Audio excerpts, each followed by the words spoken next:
Hi everyone, welcome to Glasgow.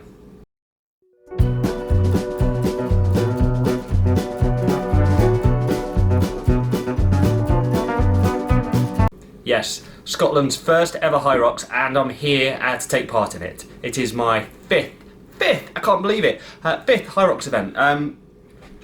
They've gone by so fast. So I did, let's just recap, I did Manchester, 22, I then did Birmingham, and then did Manchester doubles, Manchester singles, and now Glasgow. And I got Birmingham 23 booked in as well, so number 6 is on the cards, and I suspect that will not be my last either. This one is about as far away as a Hyrox can be from my house. It was about 5.5 hours in the car. The trains were longer, the planes were longer, so it was the car. Because I've got 2 little kiddies at home,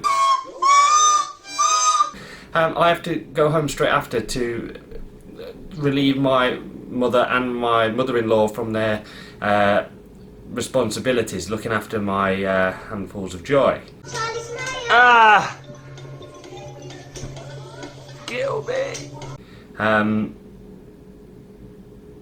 So yeah, here I am. I look out the window, I'm looking at the SEC Armadillo. My room is literally on the riverside, and over just the other side of the Armadillo is the venue, so it's a really fantastic place to be. There's hardly any walking, my car's, it's already parked, I don't have to think about any of the logistics while I'm sat here. The only sort of downside to this particular event, so far, as I can see it, 2 things. One, my time slot on this particular one is much later in the day. Historically, all my other events were first thing in the morning or first thing in the men's wave, so I would be done by lunchtime and I'd be on the way home. For some reason, this time round, I'm in the 3:10 slot, which changes things in 2 dynamics. One, I have to think differently about how I eat. I generally exercise, quite empty, so I don't get a stitch or any of that. But the flip side of that is I end up going round probably more depleted than I would be if I'd eaten. But 2, by the time I'm finished, somewhere in the 4 o'clocks, 4:30, I've then got to come back across the river, get my stuff, get my car, and do that drive all the way back down south again so I can get home to my kids. But that won't be till 9:30, 10 o'clock at night, so it is a long day. It's going to be a long day, and if you've ever done a Hyrox and sat in a car for a while, you'll understand that you set in the car position seat, and more often than not you get some sort of pain in the ass just from sitting, or your lumbar, or some other aches and pains. But ultimately, when you get out of the car at the other end, you feel about 400 years old, like a decrepit mummy. Those who know, okay? If those who just come back to their hotel rooms and have no responsibilities after the fact, or have been able to get longer childcare, so be it. But so the plan of action for now, my missus has just gone and done the local park run because we've got a bit more time this morning, so she's gone off and done that. I'm going to wander over the river shortly. That's my hotel with the camera, and just have a little look round and just start to soak in some of that buzz. And let my breakfast go down, hopefully, walk it off, absorb it, turn it into glycogen, store all that fuel for later. I don't really know what to do about lunchtime because I don't really want to eat too close to the event because I'll just feel heavy and slow and sluggish, probably get a stitch, so I might just call it that for food for now and just snack on sugary, sort of carbohydrate type things up until the actual race. We are in the second but last men's wave, second but last. So I don't know what that means for the field of competition, but normally when you're in the 11, 10, 11, 20, you are in a field full of really fast dudes. I don't know if that's by accident or on purpose, but it's just how it's been in the past. Let's get across that river and see what's going on. Alright, see you over there. This is it. Brand new arena, look at this. Behind me we've got the burpees going on. Arguably one of the shittest things in here. What a fantastic vibe already. It feels like quite a small venue, certainly since it bottlenecks down the bottom. The spectating's interesting because you can come down the length of most of the exercises, but you can't get very close to the rowers, which is over there. But Like I said earlier, I'm not out till about 3:10. So the anxiety starts sort of now. Got ages to wait. So the anticipation is, normally I like to get it done early, but maybe I'll do better in the afternoon, who knows. I've just been inside the arena. I've watched doubles, mixed doubles, walked around, shook a few hands. It's nice to be recognised by a few people and bump into people I've met on the forums and stuff like that. The event is well underway. It is mad busy in there. The arena feels like smaller, almost as small, maybe even smaller than Manchester felt. There are a few bottlenecks, certainly around the wall balls and the finishing area. And the hairpin bend looks interesting, to say the least. But the event will start for me in a few hours. So back to the hotel, sort my bits and bobs out, and start my pre-race prep. Feels a bit weird being later in the day. I've got loads of time to kill. So off we go. See you soon. Hi guys, I'm going to interrupt my own video. It is 3-4 weeks from the event, and I am now looking back at my footage for the first time. And I've now edited it into a video, but rather than just play the video, which is super boring, I thought I would narrate over the top. A bit of commentary, so look at what went right, what went wrong, what I enjoyed on the day, and what I didn't necessarily enjoy as much, you know, where I struggled. There's nearly always an element of struggle on the day. No matter how good you are, you will inevitably meet your demons on the course at Hyrox. There's no doubt about it. One of those things will test you more than ever. Normally for me, it's the burpees. Spoiler alert, it's still the burpees. All right, let's get into it. So I'm gonna pick up with me tying my shoelaces. Okay, so in the warm-up area at Hyrox, they have a few of the bits of kit. They have a test sled, but for the most part I just like to run up and down. At Glasgow there wasn't a lot of space, so this is the start line, the Red Bull start line, and we are off. I'm looking very, very keen. This particular group of men, it was the 10 past 3 wave. All of these guys have paid extra to run with their buddies, so it's always worth noting that if you're going to do that, that you are going to get pushed right to the back of the queue. You won't be going at 11, you'll be going at 10 past 3, 20 past 3. Right, so we're on to the ski erg now. I'm running in. I promised myself that I would always run through the rock zone as much as possible and get to the equipment as fast as possible, and no dilly-dallying. Now, it's not a promise I kept, but I'll get to that in a minute. So here I am, I'm on the ski erg. I've done a lot of practice on the ski erg, building up to Manchester a couple of weeks before, and this was probably one of my stronger events. I did this in I think sub 4 minutes, including the run in and run out. The ski erg was 4:18, so that's potentially a sub 4 minute effort. Now looking at everyone around me, they're running off at the same time, so they're of equal ability, if not better. That's me calling for the marshal. She's checking my time, and I'm off. Not feeling too bad at this point. It was actually alright. Just take a little look to the left, see my boy James, who I started with, and you can hear my support crew there shouting at me. Really helpful to have support if you, one way or another, and if I see someone that hasn't got support, I'll give them a good yell when I'm there spectating. So we're on to the sleds. Practice loads of sleds, love the sled, use it all the time, but coming in compromised is a game changer. It takes all the strength out of you, and you are gassed, you're breathing, and it is a very enduring event. It's an event that will gas you all by itself.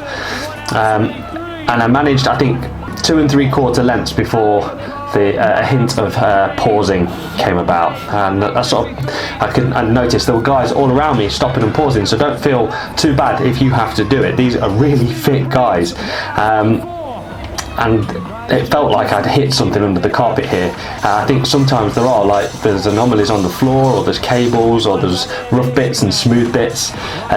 It happens. So I'm done. I've done my 4 and I'm back running. And this is where I just burned out just for a second. I needed a few seconds to walk. I'm not ashamed to say it. I wish I hadn't, but I did. I soon got running again. You soon sort of regain your faculties and your strength and abilities. And here I am running around, probably sub 7 minute miles there. So 2 more laps, back in on exercise 3, which is the rope pull.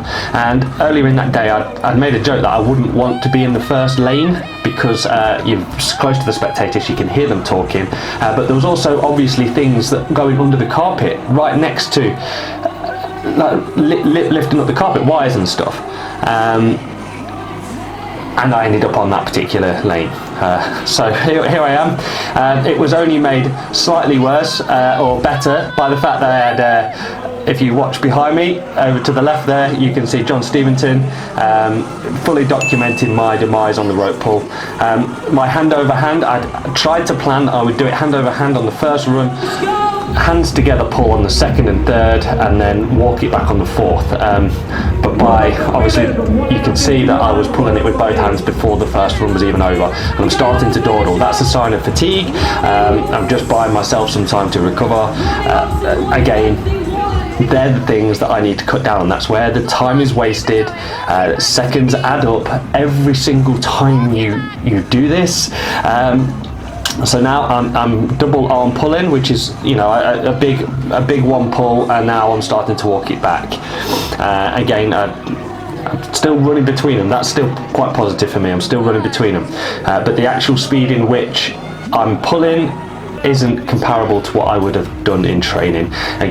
Again, there's other elements on the day. There's like the friction increase. It's harder to pull. You are more compromised probably than you ever are at the gym. So I'm walking it back now. That's sort of all that's left. And you look down the line of people, and most of those guys are doing the same thing at this point. So again, don't feel too bad that you have to resort to doing it one way or the other. There's people gassing left, right and centre. So I'm off, and I ran out of that one. I was quite chuffed with that. I'm back onto the run, but my runs are slowing down now. So this was a 4:33 lap. Everyone says Glasgow was quite a fast course, and I do agree. So burpees, one of my worst ones, basically because after about 10 to 20 burpees you are at the top of your sort of capabilities cardio wise, and you can see the marshal there, he's proper keeping an eye on things. That is fantastic. You can see him up and down, making sure your chest is down. And look at me, I'm absolutely toast, and I'm not even up the first lane yet. So in the end you have to sort of dig deep and just keep going, just grind it out. Try and resist the urge to stop. I did so much stopping. I wish I hadn't. And in a previous Hyrox, I was doing more of the step up, one leg then the other, and I completely forgot to do much of that in this particular one. I tried to be more consistent, down, up, short pause, rather than any elongated pause. But what I'm also noticing, looking at this, that I spent quite a lot of time on the ground.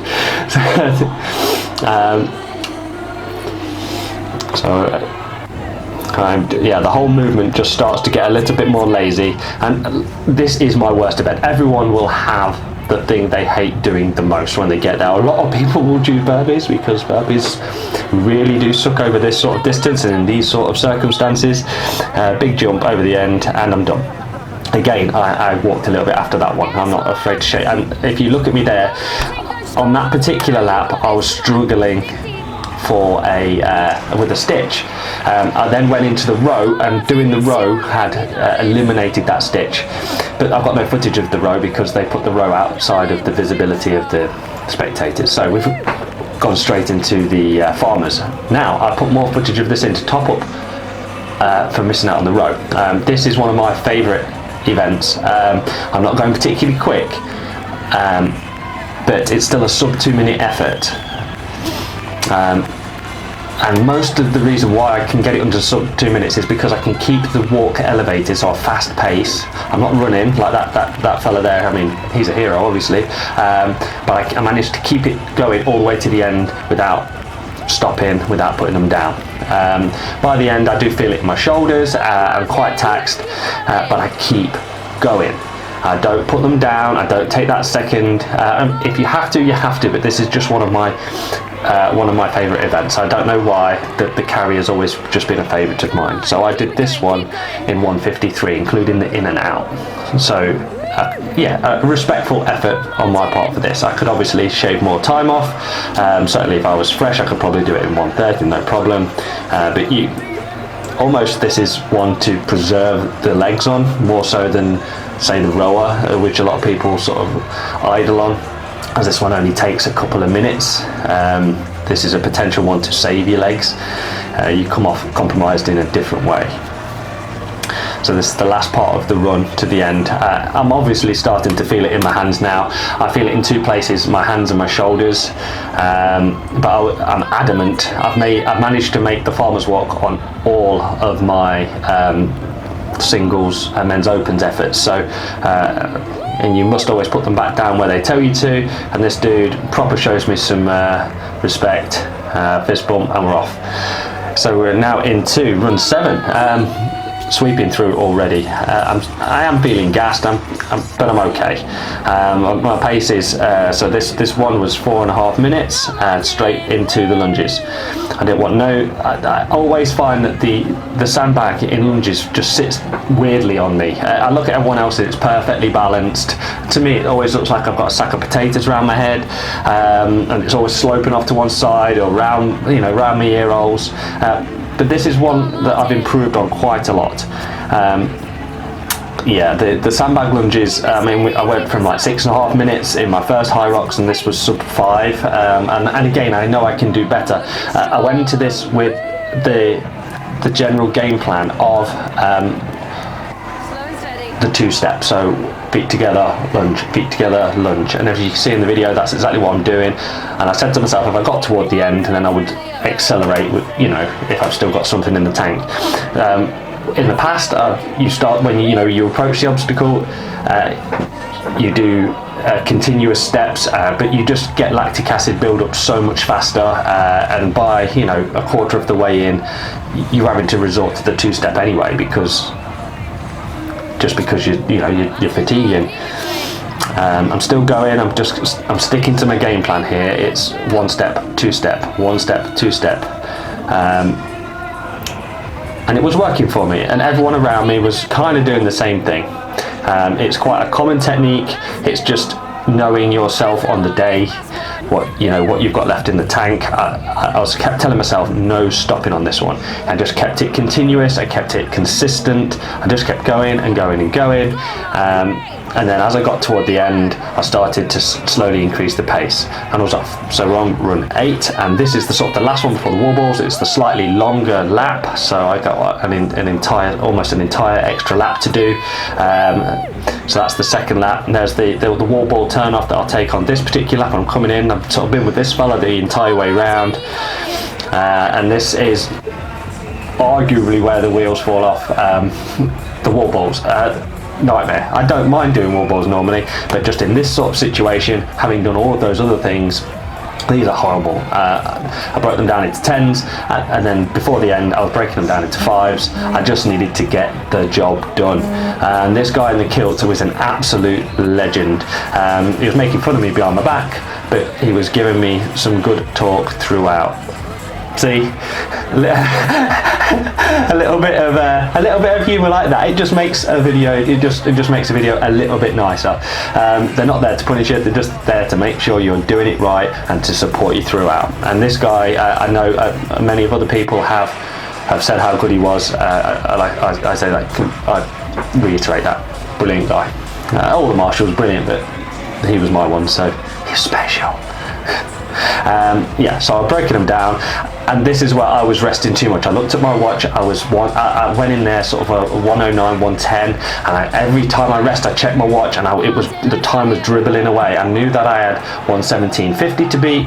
That was my previous best time in men's open. I know, not great, but that was what I got, and I could see the time dribbling away. I knew this particular exercise had the potential to finish me, and so I'm done. 100 wobbles done.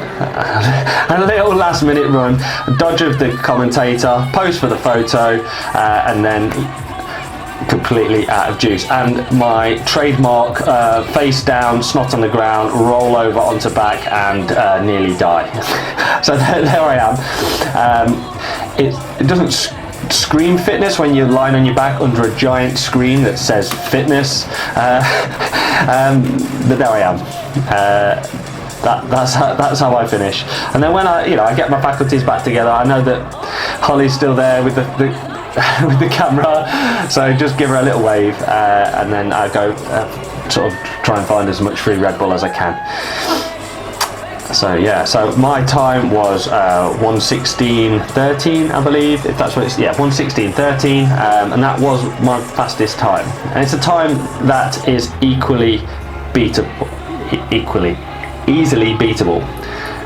Anyway, I'm going to hand you back over to just finish Hyrox Martin, and let him finish off this video. Catch you later. Alright, so I've just finished Hyrox Glasgow. I came into this knowing that I wanted to beat my Manchester time of 1:17.40, I think it was, and I've just finished in 1:16.13, so about 90 seconds off the top. I'm well chuffed with that. I could have taken more off. I stopped and walked a couple of bits, vastly improved on, say, the lunges and even the burpees. They were sort of more consistent. I was kept moving and didn't really stop throughout, although they might have been quite slow. By the time I actually got to the wall balls, I was probably more gassed than I anticipated, and I had to grind them right out. And it took a minute to sort of regain my faculties after I'd finished.